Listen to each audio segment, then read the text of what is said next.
মহানবী হযরত মুহাম্মদ সাল্লাল্লাহু আলাইহি সাল্লামের রওজা শরীফ জিয়ারতের নতুন নির্দেশনা জারি করেছে সৌদি আরব। ওই নির্দেশনায় বলা হয়েছে এখন থেকেই মহানবী মুহাম্মদ সাল্লাল্লাহু আলাইহি সাল্লামের রওজা শরীফ জিয়ারতের জন্য আগাম অনুমতি নিতে হবে। সেই সঙ্গে বছরে একবারের বেশি রওজা শরীফ পরিদর্শন করা যাবে না। শুক্রবার সৌদি আরবের হজ ও ওমরা মন্ত্রণালয় এক্সপোস্টে এ তথ্য জানায়। সৌদি হজ ও ওমরা মন্ত্রণালয়ের ঘোষণায় বলা হয়, রওজা শরীফে ভিড় নিয়ন্ত্রণ ও অনিয়ম কমানোর লক্ষ্যে এই নিয়ম চালু করা হয়েছে। নতুন নির্দেশনা অনুযায়ী অনুমতি ছাড়া রওজা শরীফে প্রবেশ করা যাবে না। আগের মতো অনুমতি ছাড়া প্রবেশের বিষয়টি আর বৈধ থাকবে না।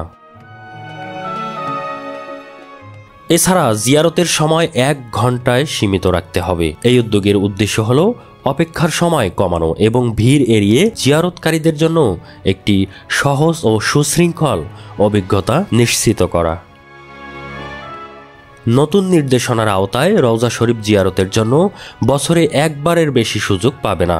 এই নিয়মটির মাধ্যমে বৃহত্তর সংখ্যক মুসলিমকে রওজা শরীফ জিয়ারতের সুযোগ দেওয়ার পরিকল্পনা করা হয়েছে।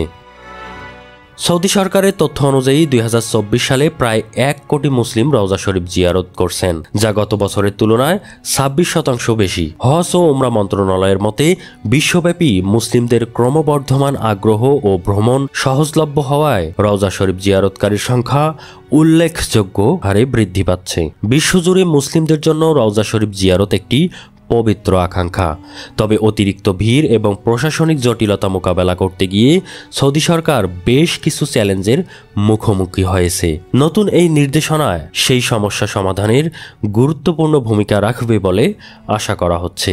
সৌদি সরকারের এই নতুন নির্দেশনা মুসলিম বিশ্বের মধ্যে মিশ্র প্রতিক্রিয়া সৃষ্টি করেছে। অনেকে এই নিয়মকে সুশৃঙ্খল ব্যবস্থাপনার অংশ হিসাবে দেখছেন, আবার অনেকের মনে প্রশ্ন জেগেছে কেন বছরে একবারের বেশি জিয়ারতের সুযোগ সীমিত করা হলো। বিশ্বব্যাপী মুসলমানদের জন্য রওজা শরীফ জিয়ারত এক অনন্য অনুভূতির জায়গা।